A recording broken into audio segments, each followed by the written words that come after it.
Good morning. Greetings from Camp Mitchell. Thank you for inviting me to be here this morning. It's a whirlwind of familiar faces now, being a part of this Episcopalian community. For those of you who don't know me, my name is Rebecca Retzel. I am currently the Executive Director of Camp Mitchell. And if you've ever been to camp or a retreat, you've probably played a get-to-know-you game where perhaps you have to introduce yourself and they ask you a question to say something about yourself to share with the group. A question that we like to use a lot is, tell us your name, and if you could have any superpower, what would it be? Think for a second, because I might ask you that later. Standard answer across the board for me, always, teleporting. It would be very handy. My answer has always been to have the superpower to teleport because I like to multitask and get a lot of things done. But in getting to know me, one of the first things you might know, or I might reveal, is that I love food. I love food. I love to make food and grow food and eat food and give away food. I love to feed people. So much happiness and joy and superpower in me is when I am growing, eating, or serving food. I married a man who is very strange and only eats when he's hungry. He stops eating when he's full. He doesn't eat things sometimes because he has very high standards. That's not me at all. I love food. I love all food. I have a first grader, Luke, who is a very picky eater. It's been very hard for me, and I have a daughter who is a pretty adventurous eater, but Katie, as a 5-year-old, is starting to learn from her brother about being a picky eater. Meal times in my house can be very stressful, and I can't just make and serve food. There's a meme mothers might appreciate where it's like Throwback Thursday, a picture of the baby in the womb, throwback to the days where you ate whatever I served you. Meal times have changed in my house now that I have 2 children, and we often eat things deconstructed to be sure that we are each getting the nutrients and calories that we need, but we're not all getting them in the same way. Once I was in a circle where we were introducing ourselves, and we were asked to share our superpower if we could have one, and another person in that circle answered, she would like this superpower to be able to eat anything she wanted, as much as she wants, without having a complete ill effect on her body.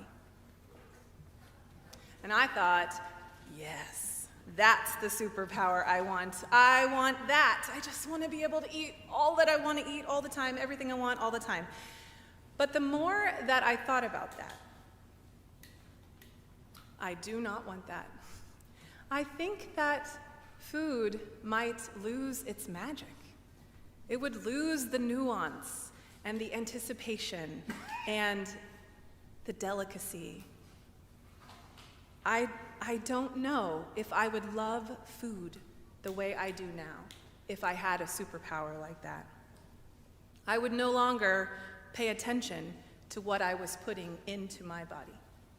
I would lose touch with my diet. Food diet is one thing, but I want to shift your mind to thinking about something, a spiritual diet. Maybe you've heard of this before. A spiritual diet is very much the same. It is thinking about what we are consuming to nourish our souls, our minds, our hearts, as we are on a spiritual journey. Are we aware of what we're taking in, of what spiritual food we are eating, and how often we are consuming it? Because spiritual diets are important, and they are made of things that nourish us, heal us, energize us, strengthen us, just the way food does for our bodies. Now, I grew up in the Church of the Brethren. Show of hands if anybody has heard of the Church of the Brethren. The COB is one of the three original peace churches with the Quakers and the Mennonites and the Brethren. So we are a service church, we are pacifists, we have a wide spectrum of churches across the country. And I had a wonderful home church. I lived in the same house my whole life. The church was great.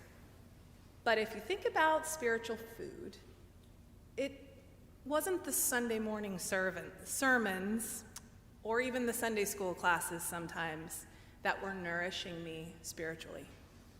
The thing that healed, energized, strengthened, created my spiritual being like a power pack, like a nutrient boost to my spirituality, was summer camp. Every summer of my life, I went up into the Pike National Forest in Colorado and spent a week in the mountains. It was a generational camp, much like Camp Mitchell, and it was that camp that shaped who I am and what I believe. It gave me long-lasting friends, mentors, guidance, vocational direction. Camp is a huge part of a spiritual diet for many, many youth. Think for a minute today or over the course of your life, what is in your spiritual diet? What are you consuming? Is it Bible studies? You're here at church. This is part of it. Are you in small groups? Do you sing? Do you listen to music? Are you in a club? Are you in a book group? Do you go to camp? Do you volunteer? Your spiritual diet can be a lot of things, but it makes you who you are. Camp can be part of a spiritual diet. And please, hear me, as the executive director, it needs to be a part of the diet of your young people. Spending concentrated time in an environment with autonomy and vulnerability and safety can change their life.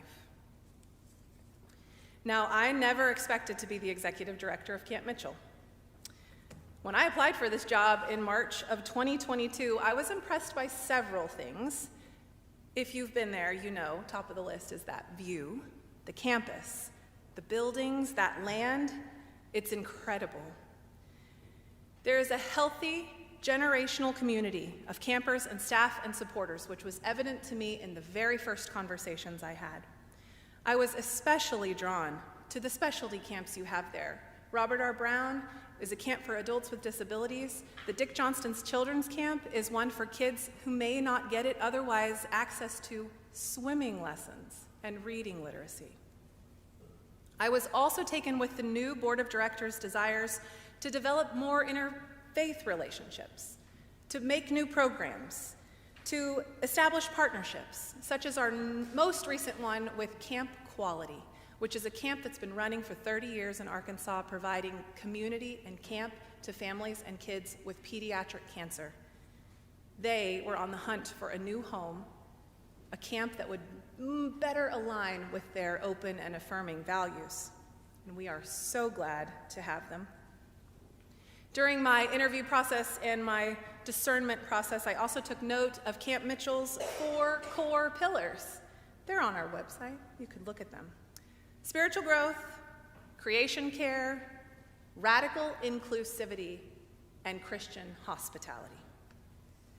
These align with my own values, but this job felt like an opportunity to take action in a new way when I combine the last two into what I call radical hospitality. There is a book called Radical Hospitality. I don't know if any of you have read it, by Pratt and Horman. The description of that book reads like this: deep within the heart of Benedictine spirituality lies a remedy to hatred, fear, and suspicion. Hospitality. At once deeply comforting and sharply challenging, true Benedictine hospitality requires that we welcome the stranger not only into our homes, but into our hearts. It is camp's values of inclusivity and hospitality which sealed the deal for my employment there. And since, we have pushed into areas of promoting different types of accessibility. Financial accessibility through scholarships and programs with a pay-what-you-can structure fee. Physical accessibility, making sure our site physically is accessible and safe and accommodating to anyone who arrives, especially those of us who are temporarily abled and may find ourselves in need later on. Also, spiritual accessibility, finding programs with different thresholds, a wide range of programs to welcome anyone in and truly meet them where they are. It might not come as a surprise that movement in these areas of hospitality could feel risky or uncomfortable, but without the risk and discomfort, I'm not quite sure it would be radical. We have partnered these efforts with community care.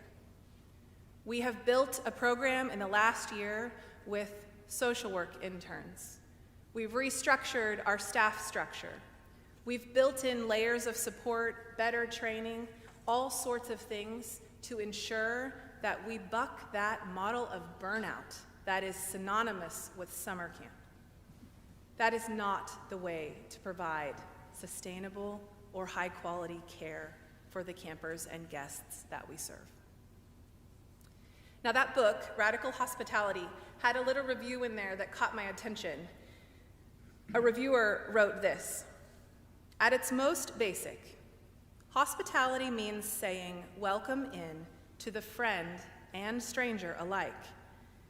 It means that you're open to and grateful for the gift of discovering what any person has to offer, no matter who they are."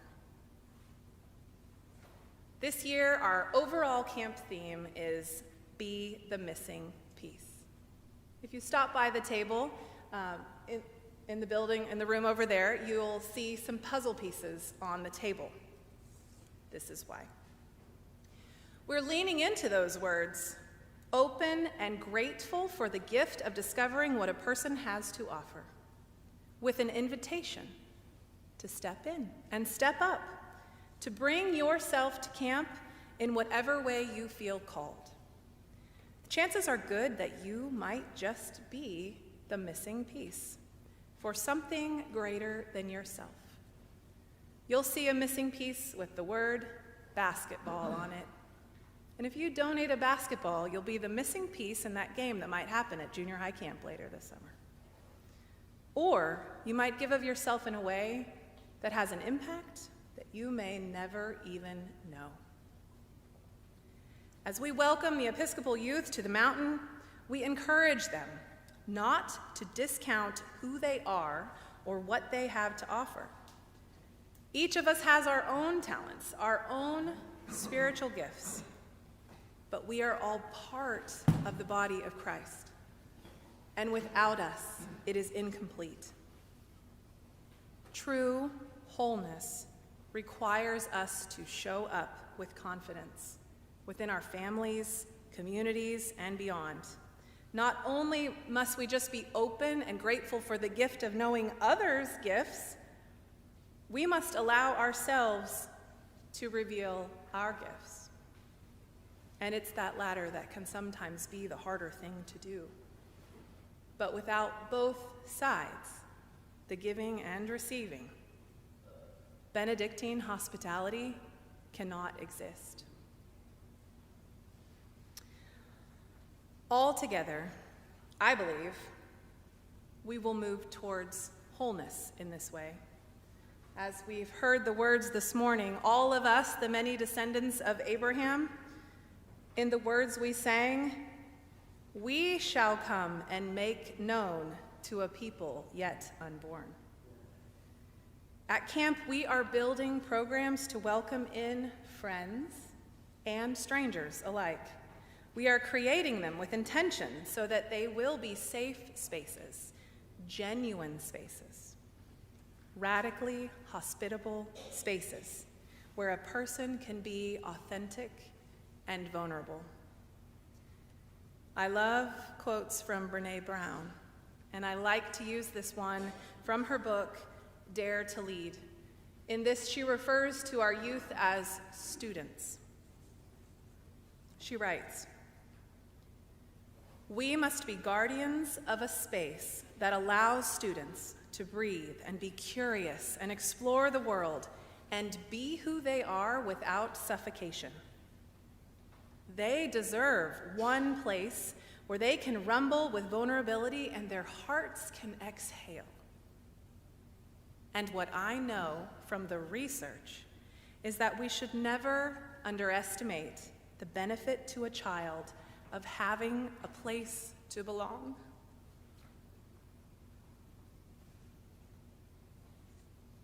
Even one where they can take off their armor.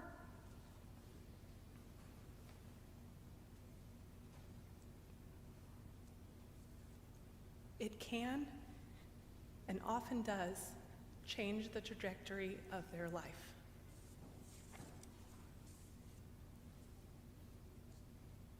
Clearly, as a weepy person, I have revealed I believe that this is what camp is called to be. And not just for youth campers. In this way, we are moving people towards wholeness. They're climbing Mr. Maslow's chart, that hierarchy chart of needs.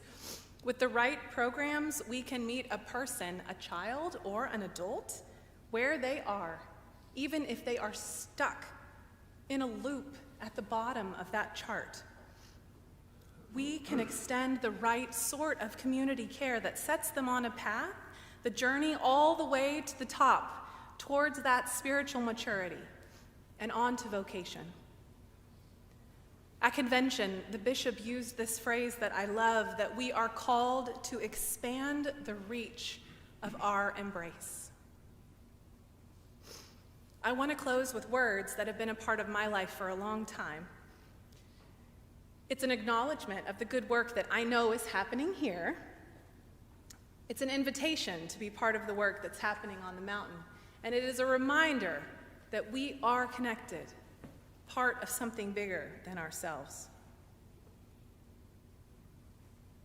We, and the generations before us, have prepared a place with open doors for open minds and open hearts. It is a place of truth-seeking, where one may seek and find meaning and value. It is a place of trust, where we covenant with each other for fellowship and common good. It is a place of friendship, guarding the dignity and worth of each person.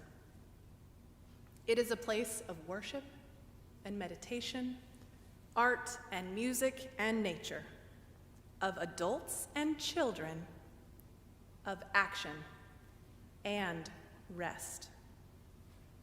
It is a prophetic place, calling on ourselves and the larger community to seek justice and spiritual maturity. This place, this camp, is a cradle for our dreams, a workshop for our common endeavors. May it be so.